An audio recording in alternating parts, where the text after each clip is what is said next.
Jake Morrison sat in the corner of Stellar Grounds, the busiest coffee shop on Luna Station. The place was packed with people from all over the galaxy. Traders, miners, scientists, and soldiers filled every table. The noise was loud and constant. Conversations mixed with the hiss of coffee machines and the beeping of communication devices. Jake preferred it this way. The noise helped him forget things he did not want to remember. He held his third cup of synthetic coffee and stared out. The large window at Earth hanging in the black space below. The blue and white planet looked peaceful from here. It was hard to believe there was a war going on. He had been a pilot for the Terran Defense Corps for 8 years. 3 months ago, his squadron had fought the Zephyrians near the Vega system. They had won the battle, but the cost was high. High. Jake lost friends that day. Good people who would never see Earth again. The doctor said he needed rest. The admiral said he needed time to heal. Jake just felt empty inside. He had 2 more weeks of leave before he had to report back. To duty. 2 more weeks of trying to forget the faces of the people who did not come home. Jake pulled out his tablet and put on his headphones. Music sometimes helped. He scrolled through his files and found his classical collection. His grandmother had given him these recordings years ago. She said old music helped people think better. Jake was not sure about that, but it was better than listening to the war reports on the news feeds. He selected Vivaldi's 4 Seasons and picked Winter. The music started soft and slow, then it built up like a storm. Jake closed his eyes and let the sounds wash over him. For a moment, he could forget about the war. He could forget about the friends he had lost. He could just be a person sitting in a coffee shop, listening to music. But then his headphones came unplugged. The music suddenly played through his tablets. Speakers loud enough for everyone nearby to hear. Jake quickly grabbed the device and tried to plug the headphones back in. His face turned red with embarrassment. "Sorry," he said to no one in particular. "I did not mean to do that." "Do not worry about it," said a voice from the next table. "That is Vivaldi's Winter, right? From the 4 Seasons?" Jake looked over. A woman sat alone at a small table covered with books and papers. She was maybe 30 years old, with dark hair pulled back in a simple ponytail. She wore a white lab coat over regular clothes. Her name tag said Dr. L. Carter, but nothing else. "Yes," Jake said. "I hope it was not too loud." "Not at all. I love that piece." The way Vivaldi uses the violin to show the cold wind and falling snow is amazing. Do you know he wrote poems to go with each season? Most people do not know that. Jake was surprised. Most people his age had never heard of Vivaldi. "You know classical music," Lisa smiled. "I grew up on a farming colony called New Kansas. There was not much entertainment out there. My grandmother had a collection of old Earth music. Classical was about the only thing we had besides work songs and folk music." "New Kansas," Jake repeated. "I have heard of that place. Pretty far from everything. 3 months by transport ship to get anywhere interesting," Lisa said. "My grandmother used to say that music was the one thing that connected us to old Earth. She had recordings that were hundreds of years old. I must have listened to the 4 Seasons 1,000 times growing up." Jake found himself curious about this woman. She did not look like the type who would know so much about old music. "What do you do here on Luna Station?" "I am a xenobiologist. I study alien life forms and ecosystems. Right now, I am working on a project about ice worlds. Places where the climate is always cold, like permanent winter." "That sounds interesting," Jake said, though he was not sure if he really meant it. "It is, actually. There are patterns in how life adapts to extreme cold. Some of it reminds me of Vivaldi's Winter movement. The way life finds a way to survive, and even thrive when everything seems harsh and impossible." Jake looked at her more carefully. She seemed genuinely excited about her work. When was the last time he had met someone who loved what they did? Most people he knew were just trying to get through each day. "Mind if I ask what you do?" Lisa said. "You look military." Jake hesitated. He did not like talking about his job. I am a pilot. Terran Defense Corps. A fighter pilot? Lisa's eyes lit up. That must be incredible. Flying between the stars, seeing different worlds. It has its moments, Jake said carefully. He did not want to talk about the parts that were not incredible. I have always wondered what it would be like to see an alien world up close. In my work, I mostly just study samples and data. I have never actually been to any of the places I research. Maybe that is better, Jake said without thinking. Lisa tilted her head. What do you mean? Jake realized he had said too much. Nothing. Just that space can be dangerous. I suppose it can be. But think about all the amazing things you must have seen. Different suns, strange planets, maybe even alien life forms that I have only read about in reports. Jake wanted to change the subject. Tell me more about this ice world project you are working on. Lisa's face brightened again. Oh, it is fascinating. There is this planet called Kepler 442c. It is mostly frozen, but it has these incredible crystal formations. The way they grow and interact with the environment is like nothing we have seen before. The patterns are almost musical, if that makes sense. Musical. Well, the crystals seem to resonate with each other. They create vibrations that affect the weather patterns and even the way other life forms behave. It reminds me of how Vivaldi layered different instruments to create the feeling of winter storms in his music. Jake found himself actually interested in what she was saying. That does sound pretty amazing. The research team there has been studying the crystals for 2 years now. They think the formations might be a new form of energy source. Something that could change how we power our ships and cities. And you study all this from here, for now? I keep hoping they will send me out there to see it in person. But they say it is too far and too dangerous for civilian researchers right now. Jake nodded. He knew why it was dangerous. The Zephyrians had been making moves in that sector for months. But he did not want to worry this woman with talk of war. Lisa looked at her watch and started gathering her papers. I should get back to the lab. It was nice talking to you. You too, Jake said. And he meant it. For the first time in weeks, he had talked to someone without thinking about the war dot. As Lisa stood to leave, she paused. I come here most afternoons around this time. The coffee is terrible, but it is quiet enough to work. If you want to talk about music again sometime, I would enjoy that. Jake watched her walk away, carrying her books and papers. He realized he felt a little less empty inside than he had an hour ago. Maybe his grandmother was right about music helping people think better. He put his headphones back on and started. Vivaldi's Winter again. This time, he listened more carefully to the way the music told a story of cold and hardship, but also of beauty and survival. Just like Lisa had said, for the first time in months, Jake was looking forward to tomorrow. Jake found himself walking the stellar grounds the next afternoon. He told himself it was just because the coffee was decent and the location was convenient. But deep down, he hoped to see Lisa again. Their conversation had been the first time. In months that he had talked about something other than war or duty. She was there when he arrived, sitting at the same corner table with her books and papers spread out around her. This time she had a small music player next to her tablet. Jake could see headphones around her neck. Mind if I sit here? Jake asked, pointing to the empty chair across from her. Lisa looked up and smiled. Of course. I was hoping you would come. Bye again. Jake sat down and ordered his usual coffee. What are you working on today?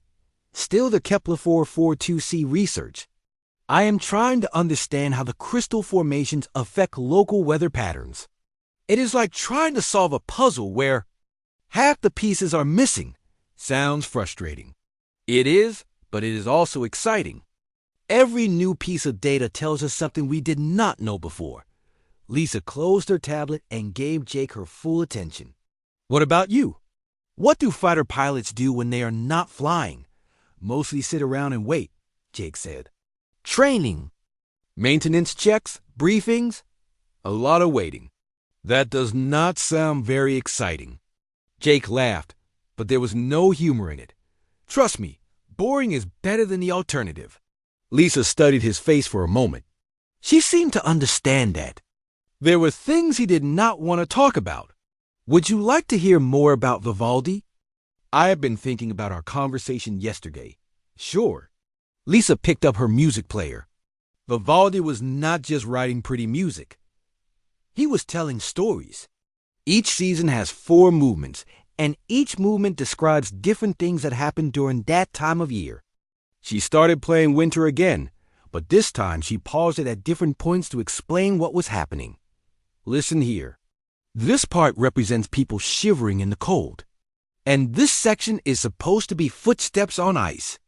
Vivaldi even wrote little poems to go with each part. Jake listened more carefully than he had the day before. I never thought about music telling stories like that. Most people do not. They just hear nice sounds. But composers like Vivaldi were painting pictures with music, making you feel things without using words. What made you so interested in all this? Lisa was quiet for a moment. When I was growing up on New Kansas, music was my escape. The colony was small, maybe 2,000 people. Everyone knew everyone else's business. But when I put on my grandmother's headphones and listened to these old recordings, I could imagine being anywhere. Earth, other worlds, even places that did not exist. That sounds lonely. Sometimes it was. But it also taught me to pay attention to details, to listen for patterns and connections that other people might miss. That skill has helped me a lot in my scientific work. Jake found himself telling her about his own childhood, how he had grown up on a space station where his parents worked as technicians, how he had always wanted to fly, even as a little kid, how joining the Defense Corps had seemed like the perfect way to see the galaxy. Do you regret it? Lisa asked. The question caught Jake off guard. What do you mean? Joining the military. Becoming a pilot. You seem like someone who has seen things that were hard to see. Jake was quiet for a long time. He had never talked about this with anyone. The military counselors did not count. They were just doing their jobs. But Lisa seemed genuinely interested in his answer. Sometimes, he said finally, the flying part is still amazing. Being out there among the stars, seeing planets and nebulae, and things most people only see in pictures. But the other parts, the fighting parts. Yeah, those parts are not what I thought they would be like when I was a kid dreaming about being a pilot. Lisa nodded. My grandmother used to say that growing up means learning the difference between what you want something to be and what it actually is. Your grandmother sounds like she was a smart woman. She was. She died when I was 16, but she taught me most of what I know about music and life. Lisa smiled sadly. She would have liked you. What makes you say that? She always said the best people were the ones who listened more than they talked, who paid attention to the world around them instead of just thinking about themselves. They spent the next hour talking about everything and nothing. Lisa told him about her years in university, studying on Earth and then on Mars, how she had specialized in xenobiology because she wanted to understand how life could exist in places that seemed impossible. Jake told her about the different worlds he had visited, the strange sights he had seen, the beauty of flying through an asteroid field or watching a binary sunrise. Have you ever seen the aurora on Titan 7? Lisa asked. I have heard they are incredible. I flew a patrol mission there last year. The auroras are amazing, but they are also dangerous. The magnetic fields that create them can scramble ship electronics if you get too close. That is the thing about space, is it not? So much beauty, but so much danger at the same time. Jake thought about that. I guess I never looked at it that way. Usually I'm too focused on the mission to appreciate the scenery. Maybe when your leave is over, you could try to notice the beautiful things as well as the dangerous ones. The idea seemed simple, but Jake had never considered it before. He had been trained to look for threats, to analyze tactical situations, to think about survival and objectives. When was the last time he had just looked at something because it was beautiful? Over the following days, Jake found himself returning to the coffee shop every afternoon. He and Lisa developed a routine. She would share something new she had learned about her ice world research. He would tell her about a planet or star system he had visited. They talked about music, books, and ideas. Lisa introduced him to other composers, Bach, Mozart, Beethoven. She explained how different types of music reflected different time periods and cultures. Jake had never realized how much history and emotion could be packed into a piece of music. In return, Jake told her about the practical side of space travel, how different planets had different gravity and atmospheres, how traders and miners lived and worked in places most people could not even imagine, how the galaxy was full of species and civilizations that humans were just beginning to understand. "Do you think we will ever really understand it all?" Lisa asked one day. "The galaxy is so big, and we have only explored a tiny part of it." "I do not think we will ever understand all of it," Jake said. "But maybe that is okay. Maybe the mystery is part of what makes it interesting." I like that idea. In my research, every answer leads to 3 new questions. Sometimes I think the questions are more important than the answers. Jake was beginning to understand what Lisa meant. Their conversations were teaching him to ask different kinds of questions. Not just, how do I complete this mission? Or how do I survive this battle? But what does this mean? And why does this matter? One afternoon, Lisa brought a small keyboard to the coffee shop. "I thought you might like to try playing something yourself." Music is different when you make it instead of just listening to it. Jake protested that he had never played an instrument, but Lisa was patient. She showed him simple melodies, explained how notes work together to create harmony. His fingers were clumsy on the keys, but gradually he began to understand what she meant about music being like a language. "You are getting it," Lisa said, after he managed to play a simple version of part of Vivaldi's Spring. "Music is about patterns and relationships, just like flying in a way." Jake looked at her in surprise. "What do you mean?" "Well, when you fly, you have to think about your position relative to other objects, right? Speed and direction and timing. Music is similar. Each note has meaning because of its relationship to the other notes around it." Jake had never thought about the connection between flying and music before, but Lisa was right. Both required understanding. How different elements work together to create something larger than the sum of their parts. As his leave time grew shorter, Jake realized he dreaded going back to active duty, not because he was afraid, though fear was always there, but because he would miss these conversations with Lisa. He would miss discovering new ways of thinking about the world. He would miss feeling like he was learning and growing instead of just surviving. "I have to report back to my unit next week," he told her one afternoon. Lisa nodded. She had known this day would come.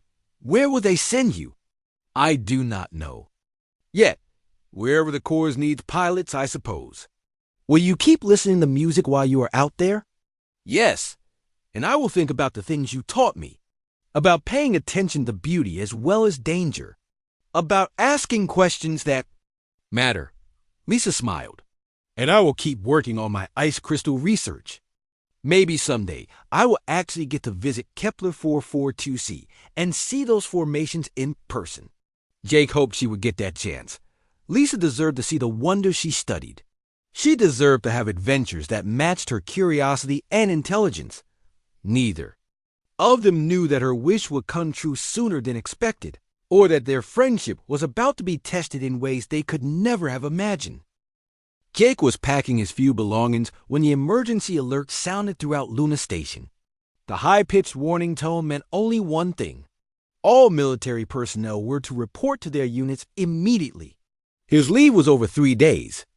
Early, he grabbed his uniform and ran through the corridors of the station. Other soldiers and pilots were doing the same thing. Everyone looked worried. Emergency recalls usually meant bad news somewhere in the galaxy. The briefing room was packed. When Jake arrived, Admiral Kate Sullivan stood at the front, her face grim. She was a tough woman who had earned her rank through 30 years of hard fighting. If she looked worried, the situation was very serious. "Listen up, people," Admiral Sullivan said. "We have a crisis situation developing in the Kepler 442c system. As of 6 hours ago, a Zephyrian battle fleet attacked the research station there. They have taken control of the orbital space around the planet." Jake felt his stomach drop. Lisa had talked about Kepler 442c every day for the past 2 weeks. Her colleagues were working there. Dr. Alex Thompson and his research team were studying the crystal formations that Lisa found so fascinating. The research team managed to get off one distress signal before communications were cut, the Admiral continued. Dr. Thompson reports that 37 civilian researchers are trapped on the planet's surface. Zephyrian ground forces are hunting them down. A pilot named Captain Ryan Brooks raised his hand. "What about evacuation ships? Can we get them out?" "Negative. The Zephyrians have established a complete blockade. Any ship trying to reach the planet gets destroyed. We lost 2 scout vessels already." Admiral Sullivan touched her tablet, and a holographic display appeared showing the Kepler 442c system. The enemy has 12 heavy cruisers and at least 40 fighters. They are serious about holding this planet. Lieutenant Amy Foster spoke up. "Why is this planet so important to them? It is just a research station. Intelligence believes the Zephyrians want the crystal formations for themselves. Early reports suggest these crystals could be a new form of energy source, something that could give them a major advantage in the war." Jake thought about Lisa's excitement when she talked about the musical patterns in the crystals, how they resonated with each other and affected the weather. If the Zephyrians got control of that technology, it could change the balance of power in the galaxy. "We are forming Task Force Winter," Admiral Sullivan announced. 12 ships under my direct command. Our mission is to break the blockade, extract the research team, and deny the planet's resources to the enemy.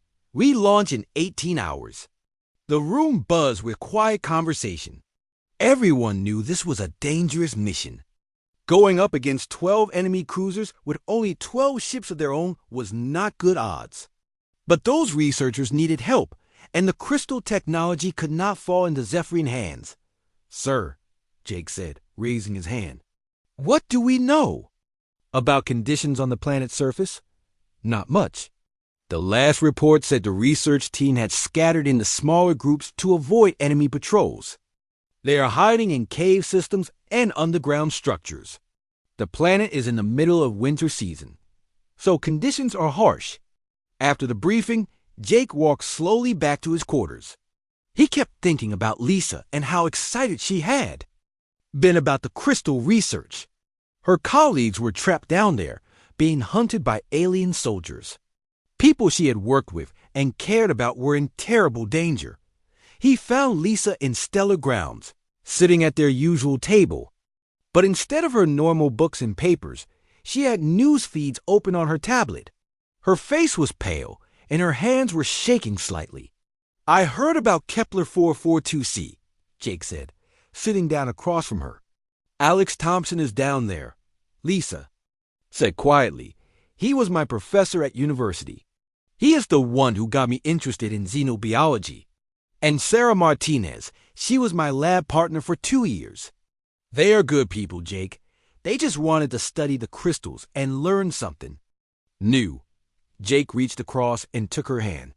"I am sorry. I know this is hard. The news feeds say the Zephyrians are using some kind of weather control technology. They have turned the whole planet into a giant storm system. No one can fly in conditions like that." "We will find a way," Jake said. "The Terran Defense Corps does not abandon people." Lisa looked at him with hope and fear in her eyes. "Are you going to be part of the rescue mission?" "Yes. Task Force Winter launches tomorrow." Lisa was quiet for a long moment. When she spoke again, her voice was determined. "I want to help. Lisa, this is a military operation. Civilians cannot be involved. I know more about Kepler 442c than anyone else in the fleet. I have been studying the weather patterns and crystal formations for 2 years. I understand how the ecosystem works. Jake shook his head. It is too dangerous. These are not just harsh weather conditions. There are enemy soldiers down there trying to kill anyone they find. Those are my friends down there, Lisa said firmly. My colleagues. My teacher. I cannot just sit here and wait to find out if they live or die. What could you possibly do? You are a scientist, not a soldier. Lisa opened her tablet and showed him a 3-dimensional map of the planet's surface. Look at this. The cave systems where the research team is hiding. I helped design the survey routes they use to explore those areas.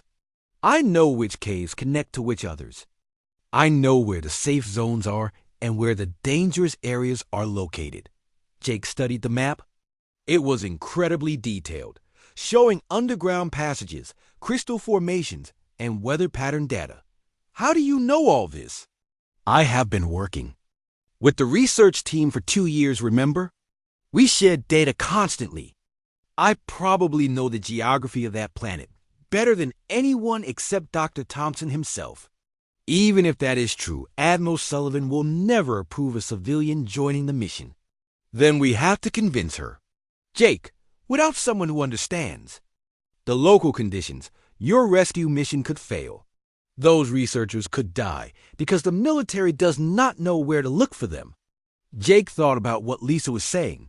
She was right that the military had very little information about conditions on Kepler 442c. The planet was far from the main shipping lanes, and detailed surveys had never been conducted before the research station was established. The Zephyrians are using weather control technology, Lisa continued. But I understand how weather systems work on ice planets. I might be able to predict their patterns, maybe even find ways to work around them. This is not like studying data in a laboratory. People will be shooting at us. I know that. But Jake, what if your knowledge of flying and my knowledge of planetary systems could work together, like music and piloting? Different skills that complement each other. Jake had to admit that Lisa's idea made sense. The rescue mission would be difficult even under the best conditions. Having someone along who understood the local environment could make the difference between success and failure. I will talk to Admiral Sullivan, he said finally. But I cannot promise anything. And Lisa, if you do this, you need to understand that some of us might not come back. I understand. But I also understand that if we do nothing, my friends will definitely not come back. That evening, Jake requested a private meeting with Admiral Sullivan. He explained Lisa's background and her knowledge of Kepler 442c. The Admiral listened without interruption, her face showing no emotion. Dr. Carter has never been in a combat situation, Admiral Sullivan said when Jake finished. She has no military training.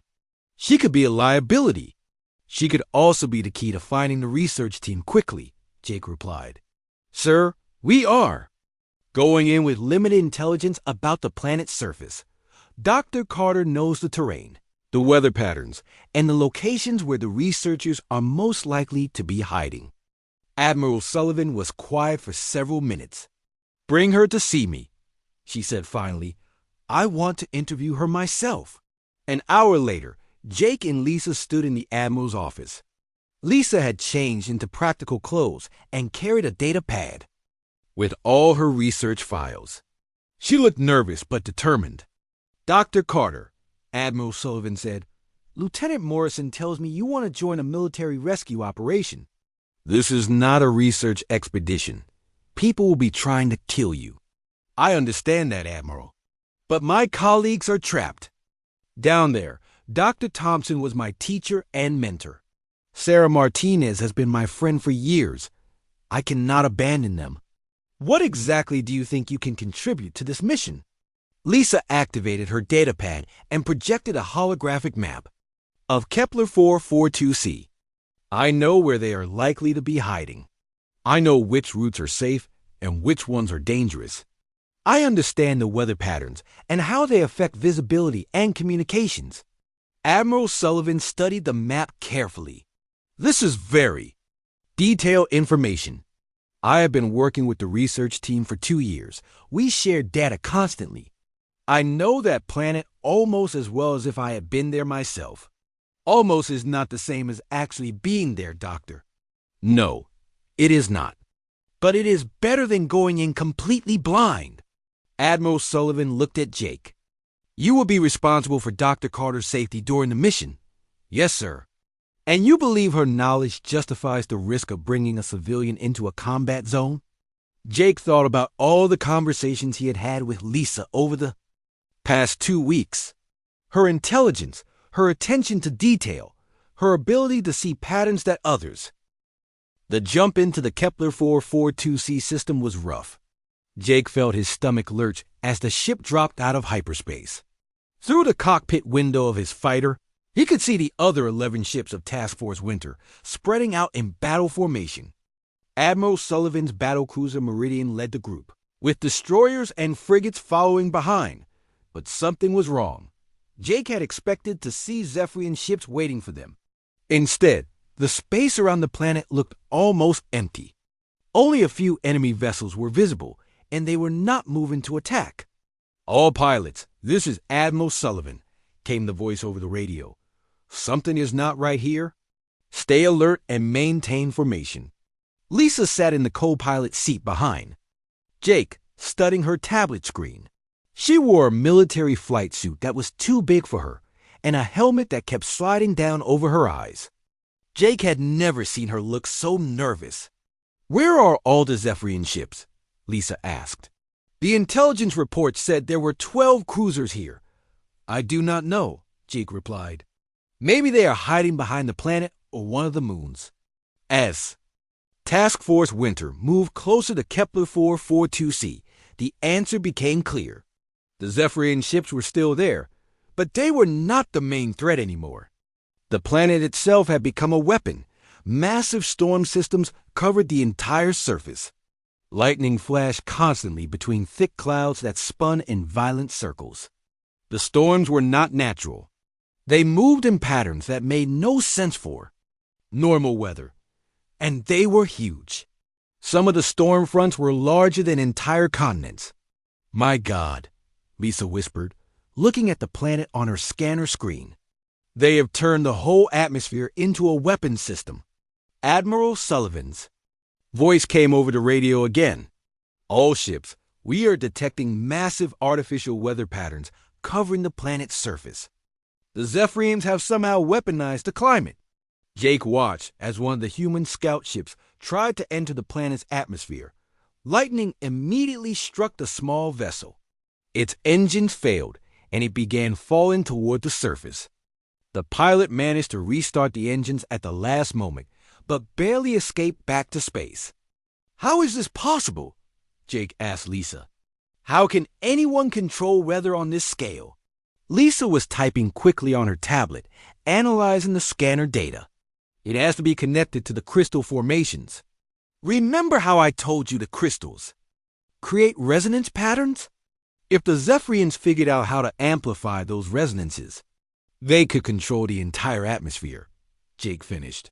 Exactly. The crystals naturally affect local weather patterns. But if you could coordinate all the crystal formations across the planet, you could create a global weather control system. Captain Brooks's voice came over the radio from another fighter. How are we supposed to get through that? Any ship that enters the atmosphere gets hit by lightning. We need to find a way to disrupt the system, Admiral Sullivan replied. Dr. Carter, this is your area of expertise. Do you have any ideas? Lisa activated her radio microphone. Admiral, the artificial storms are following the resonance patterns of the crystal formations. But natural weather systems follow different rules. If we could study the patterns more closely, we might find gaps where the artificial control is weaker. Explain. Think of it like music, Lisa said. The Zephyrians are playing one song using the crystals. But the planet's natural atmosphere wants to play a different song. Where those two songs conflict, there should be areas of instability we could exploit. Jake looked at Lisa with admiration. Even under extreme pressure, she was thinking clearly and using her knowledge to solve problems. "Lieutenant Morrison," Admiral Sullivan said, "take Dr. Carter down for a closer look. Stay at the edge of the atmosphere and analyze the storm patterns. The rest of the fleet will provide cover." Jake fired up his fighter's engines and began descending toward the planet. As they got closer, the storms looked even more frightening. Lightning bolts the size of skyscrapers crackled between the clouds. The wind patterns were chaotic and violent. "This is incredible," Lisa said, watching her scanner readings. "Look at these energy signatures. The crystals are generating more power than we thought possible. Is that good or bad for us? I am not sure yet. More power means stronger storms, but it also means the system might be unstable. If we could find the right frequency to disrupt the resonance, ... Suddenly, warning alarms started beeping in the cockpit.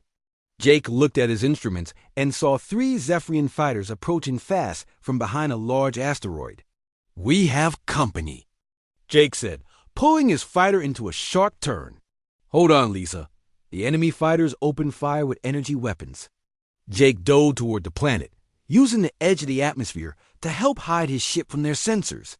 The Zephyrian pilots followed, but they were not as skilled at atmospheric flying as Jake was. "Can you keep analyzing the storm patterns while I deal with these guys?" Jake asked. "I will try," Lisa said, her voice tight with fear. She had never been in a space battle before Doc Jake used every trick he knew to outmaneuver the enemy fighters. He dove into the upper atmosphere, where the artificial storms created interference that made targeting difficult. The Zephyrian pilots struggled to keep up with his sudden direction changes and speed variations. While Jake fought the enemy, Lisa continued studying her scanner data. Despite the terror of being shot at, she forced herself to focus on the patterns in the storm systems. "Jake," she said suddenly, "I think I found something." "What is it?" Jake asked, firing his weapons at one of the Zephyrian fighters. The enemy ship exploded in a ball of flame. The storms are strongest over the major crystal formations, but there are gaps. Areas where the natural weather patterns are fighting against the artificial ones. If we could time our approach right, we might be able to get through. Jake destroyed the second enemy fighter and chased the third one away from the planet. "Show!" Emmy. Lisa transmitted her data to Jake's navigation computer. A 3-dimensional map appeared showing the storm patterns and the gaps between them. The gaps moved in a complex rhythm, opening and closing like breathing. "It is like a musical pattern," Lisa explained. "The gaps appear every 43 seconds in a rotating sequence. If we time it right, we could ride the gaps down to the surface." "That is very dangerous," Jake said. "If we miss the timing by even a few seconds, we get hit by lightning." "I know, but it might be our only chance to reach the research team." Jake transmitted Lisa's data back to Admiral Sullivan. "Admiral, Dr. Carter has found gaps in the storm system. We might be able to get small ships through, but the timing has to be perfect." "How certain are you about this pattern, Dr. Carter?" Lisa looked at her data one more time. "About 70% certain, Admiral. The pattern seems consistent, but there could be variations I have not accounted for. That is not very good odds." "It is better than trying to fly through the storms randomly," Lisa replied. Admiral Sullivan was quiet for a moment. "Very well. Morrison, take Dr. Carter down to the surface. Use her pattern analysis to find the research team. The rest of the fleet will continue analyzing the storm system from orbit." Jake began descending toward the planet again, but this time he followed Lisa's timing calculations. She watched her scanner carefully, counting seconds and tracking the movement of the storm gaps. "Gap opening in 5 seconds, she said. 3, 2, 1, now." Jake dove his fighter through a narrow opening between 2 massive storm fronts. Lightning flashed all around them, but they made it through without being hit. They were now flying in the lower atmosphere, where the artificial storms created a chaotic landscape of wind and rain. "Where do we start looking for the research team?" Jake asked. Lisa brought up her detailed map of the planet's surface. Dr. Thompson's last message said they were hiding in the northern cave systems. There are 3 main underground complexes in that area where they could take shelter. Which one is most likely? The Harmony Caves. They are the largest and most stable. The crystal formations there create natural protection from the storms. Jake flew north, staying low to avoid the worst of the artificial weather. The landscape below was covered in ice and snow, with strange crystal formations jutting up from the ground like frozen trees. The crystals glowed with an eerie blue light that pulsed in rhythm with the storms overhead. There, Lisa said, pointing at her scanner. Screen. I am detecting human life signs in the cave system ahead. Jake landed his fighter near the entrance to the caves. The area was sheltered from the worst of the storm by a natural rock formation. As they climbed out of the cockpit, Lisa immediately started analyzing the crystal formations around them. These crystals are definitely artificial, she said. The Zephyrians have modified them somehow. That is how they are controlling the weather. Can you figure out how to stop it? Maybe, but first we need to find Dr. Thompson and the others. They might have more information about what the Zephyrians are doing. Jake and Lisa entered the cave system, following the scanner readings toward the human life signs. The caves were dark and cold, but the crystal formations provided some light. As they went deeper underground, they could hear voices echoing from somewhere ahead. Dr. Thompson? Lisa called out. Lisa! Lisa Carter! Is that really you? Came a reply from the darkness. A man in his 60s emerged from a side passage, followed by 6 others. Jake finished setting up the radio and contacted Admiral Sullivan. The signal was weak because of all the electrical interference from the storms, but they could communicate. Admiral, this is Morrison. We have located Dr. Thompson and 6 others. Researchers. They are safe for now. Good work, Lieutenant. What about the other research teams? Dr. Thompson took the radio microphone. Admiral Sullivan, this is Alex Thompson. We have 2 other groups hiding in cave systems about 10 kilometers from here. But that is not our biggest problem. Explain, Doctor. The Zephyrians have installed an amplification device at our research station. It is connected to the planet's crystal network and controlling all the artificial storms. As long as that device is active, no rescue ships can land safely. Lisa leaned close to the microphone. Admiral, I have been studying the crystal formations down here. The amplification device is not just controlling weather.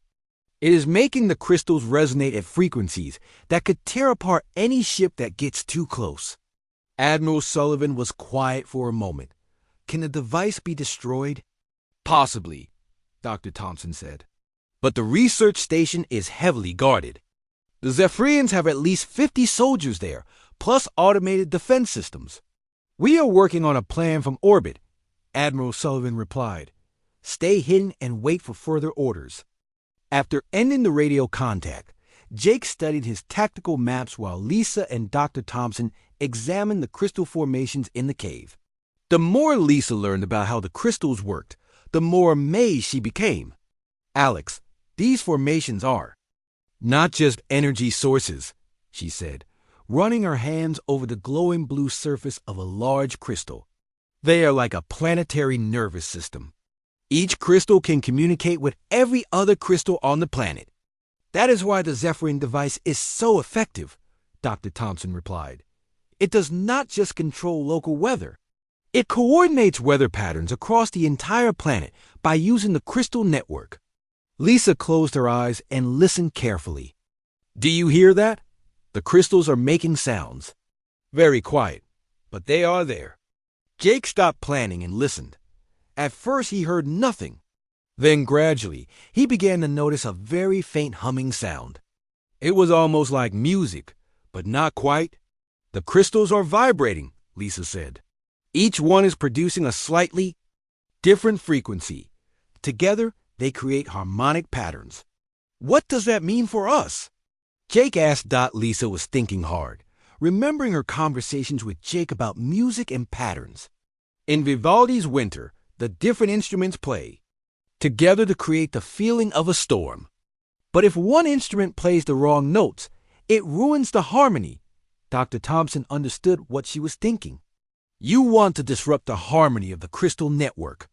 Exactly.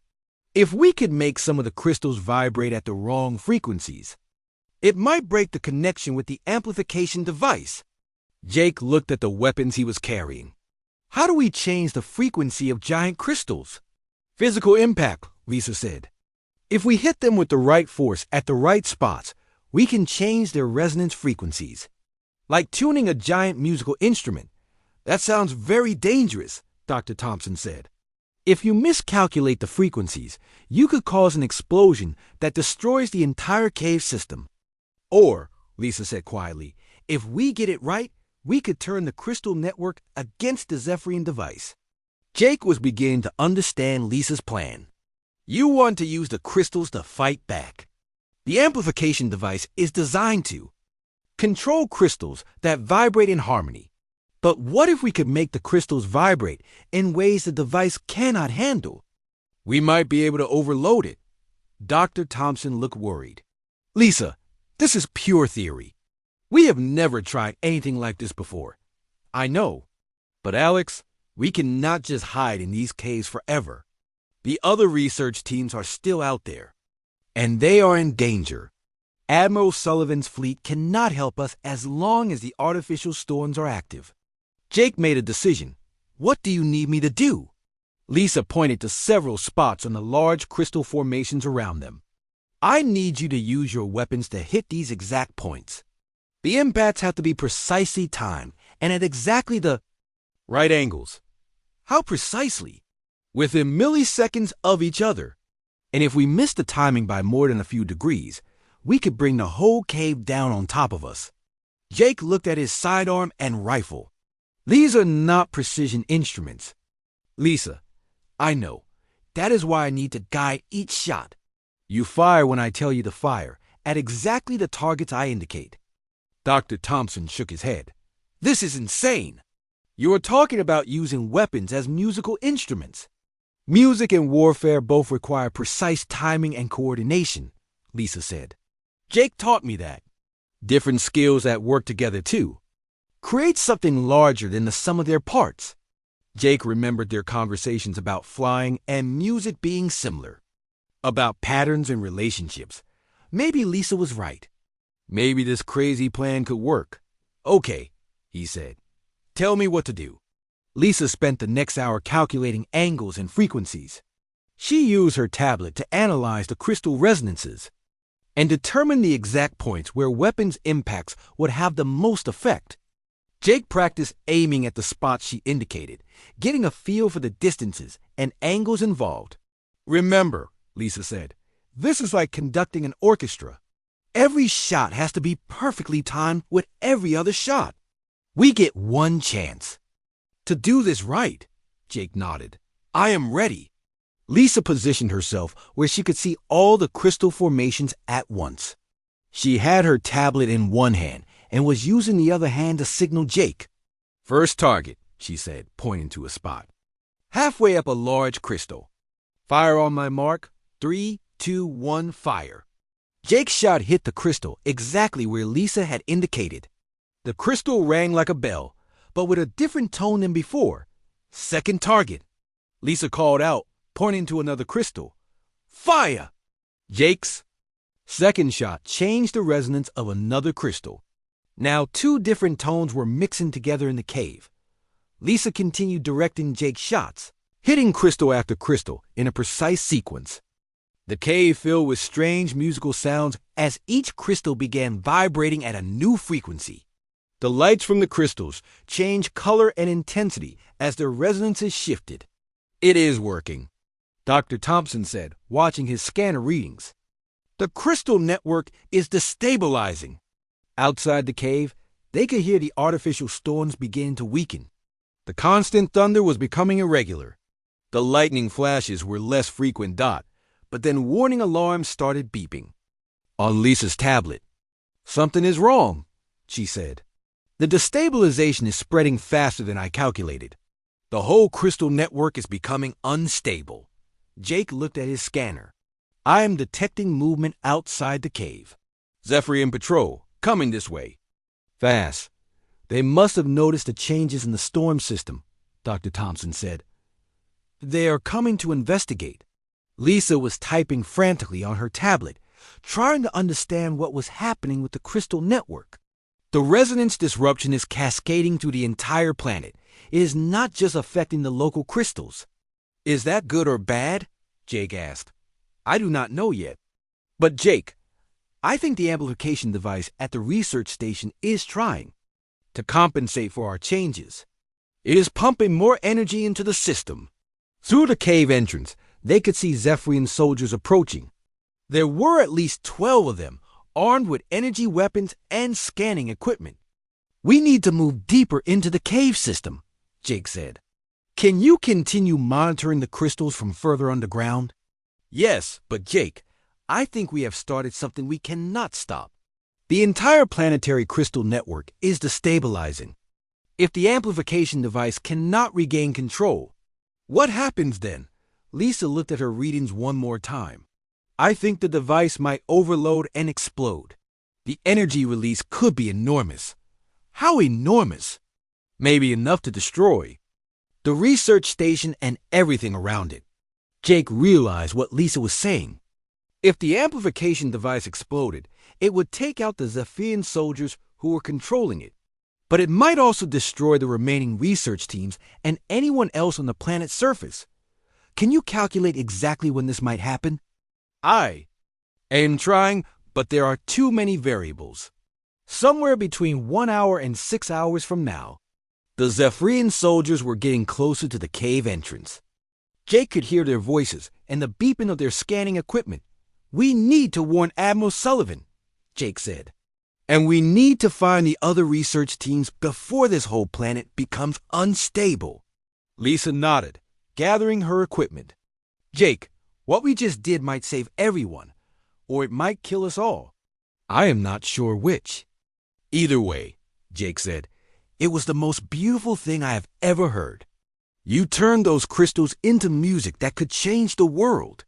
As they moved deeper into the cave system to avoid the Zephyrian patrol, Lisa continued monitoring the planetary crystal network. The patterns she was seeing were unlike anything in her scientific training. The crystals were creating harmonies that seemed almost alive, as if the planet itself was learning to sing a new song. But whether that song would be one of victory or destruction remained to be seen. Jake and Lisa moved through the deeper cave tunnels, following Dr. Thompson and the other researchers. Behind them, they could hear Zephyrian soldiers entering the cave system. The enemy was searching for them, but the crystal formations were interfering with their scanning equipment. How much time do we have? Jake asked, checking his weapons. Lisa looked at her tablet screen. The readings were changing rapidly as the crystal network continued to destabilize. Maybe 2 hours before the amplification device overloads completely. But Jake, I am seeing something strange in the patterns. What kind of strange? The crystals are not just destabilizing randomly, they are creating new harmonic patterns. It is almost like they are trying to find a new balance.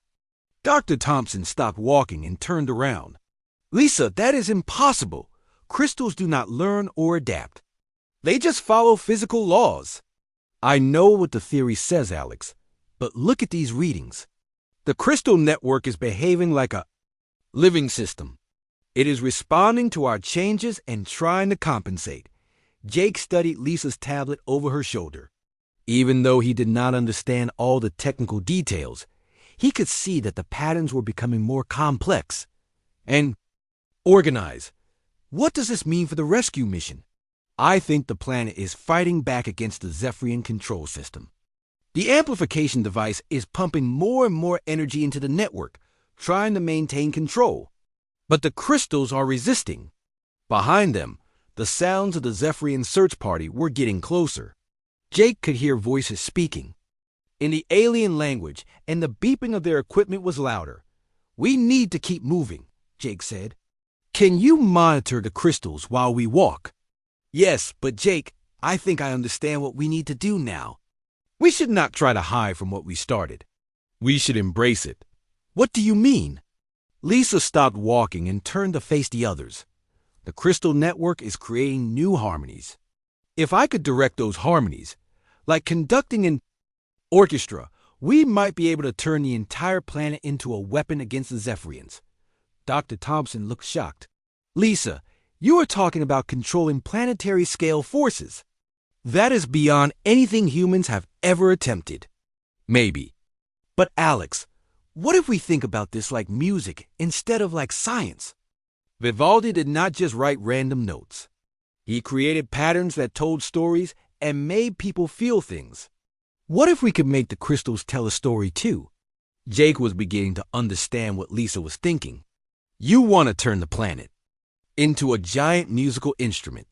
Exactly. The Zephyrians are using the crystals to create storms and chaos. But music can create order from chaos. It can take many different sounds and make them work together to create something beautiful. The sounds of the enemy search party were very close now. Jake could see lights from their equipment reflecting off the cave walls. We need to make a decision, Jake said. Do we keep running or do we try Lisa's plan? Dr. Thompson looked frightened. If she makes a mistake, she could trigger an explosion that destroys the entire planet. And if we do nothing, Lisa said, the amplification device will eventually overload anyway. At least this way, we have some control over what happens. Jake made his choice. Tell me what you need. Lisa activated her tablet and brought up a three-dimensional map of the entire crystal network. I need to get to the largest crystal formation on the planet. It is about 3 kilometers from here, in an area called the Harmony Cathedral. That is right next to the research station, Dr. Thompson said. The Zephyrians will have soldiers all around that area. I know, but that is where the main resonance control point is located. If I can reach it and make the right adjustments, I might be able to coordinate the entire planetary crystal network. Jake checked his weapons and equipment. How do we get past 50 Zephyrian soldiers? Lisa smiled, and for the first time since the crisis began, she looked confident instead of scared. We do not fight them, Jake. We make them fight each other. How? By using the crystals to create confusion. Sound, light, vibration patterns that disrupt their communications and coordination make it impossible for them to work together effectively. Jake thought about military tactics and how armies coordinated their attacks. Communication was everything.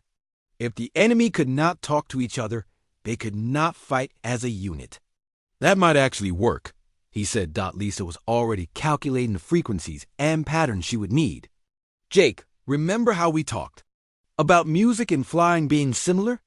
About timing and coordination? Yes. This will be like flying the most complex mission you have ever flown. Every move has to be perfectly timed with every other move. But instead of flying a ship, you will be helping me conduct a planetary orchestra. The Zephyrian soldiers were very close now. Jake could hear their footsteps echoing through the cave tunnels, but he also noticed something else. The crystal formations around them were glowing brighter and making different sounds than before. Lisa, the crystals are responding to your presence. I think they are responding to my intentions. Jake, I know this sounds crazy, but I think the crystal network wants to be free from the Zephyrian control. It wants to create harmony instead of chaos. Dr. Thompson and the other researchers had found a side passage where they could hide while Jake and Lisa continued to the Harmony Cathedral. As they prepared to leave, Dr. Thompson grabbed Lisa's arm. Be careful, he said. You are attempting something that has never been done before. Something that could change how we understand the relationship between technology and nature. I know, Alex, but sometimes you have to take risks to protect the people you care about. Jake and Lisa left the safety of the cave system and emerged onto the planet's surface. The artificial storms were weaker now, but still dangerous. Lightning flashed overhead, but the strikes were less frequent, and more predictable dot as they moved toward the Harmony Cathedral. Lisa used her tablet to send commands to crystal formations along their route. Each crystal responded by changing its resonance frequency, creating a chain reaction that spread across the local area. "It is working," Lisa said with excitement. "The crystals are accepting my commands and passing them along to other crystals." They reached the edge of the research station compound, where they could see Zephyrian soldiers patrolling the area. The enemy troops looked nervous and confused. Their communication equipment was making strange noises, and their coordination was breaking down. "Now, Jake," Lisa said, "I need you to create a distraction while I reach the main crystal formation." Jake opened fire on the nearest Zephyrian patrol, drawing their attention away from the Harmony Cathedral. But instead of just shooting randomly, he timed his shots to match the rhythm that Lisa was creating with the crystals. The result was extraordinary. Each gunshot seemed to trigger responses from nearby crystals, which created sound and light, patterns that confused and disoriented the enemy soldiers. They began firing at shadows and running in different directions. Lisa reached the massive crystal formation at the center of the cathedral. It was beautiful and terrifying at the same time. The crystal stood 50 meters high and glowed with intense blue light. When Lisa placed her hands on its surface, she could feel the power of the entire planetary network flowing through it. "Jake," she called out, "I need you to keep the soldiers away for just a few more minutes." Jake continued his tactical harassment of the enemy forces, but now the crystals were helping him. They created false echoes that made his shots seem to come from multiple directions. They generated bright flashes that blinded enemy soldiers at crucial moments. Lisa closed her eyes and let herself feel the rhythm of the crystal network. It was like listening to the most complex symphony ever written, with thousands of instruments all playing different parts. But she could hear the underlying structure, the mathematical beauty that held it all together. Slowly, carefully, she began to change the network's frequency patterns. Instead of the harsh, chaotic rhythms that the Zephyrian device had imposed, she created flowing, harmonious patterns that felt natural and alive. The effect was immediate and dramatic. All across the planet, the artificial storms began to calm. The weaponized weather systems collapsed as the crystal network found its natural balance. In orbit, Admiral Sullivan's fleet could finally approach the planet safely, but the Zephyrian amplification device was not given up without a fight. It pumped more and more energy into the system, trying to regain control. Lisa could feel the strain on the crystal network as two different forms of control battled for dominance. "Jake!" she called out. "The device is overloading. It is going to explode." Jake ran to her position, fighting through the confused Zephyrian soldiers. "How long do we have?" "Maybe 5 minutes."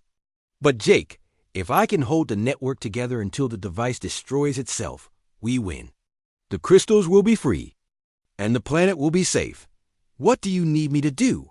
Help me conduct the final movement. This has to be perfect, like the ending of Vivaldi's Winter. All the chaos and struggle resolves into something beautiful and peaceful." Jake took Lisa's hand, and together they guided the crystal network through its final transformation. The crystals sang with voices like angels, creating harmonies that seemed to reach into space itself. The Zephyrian amplification device, unable to cope with the new frequencies,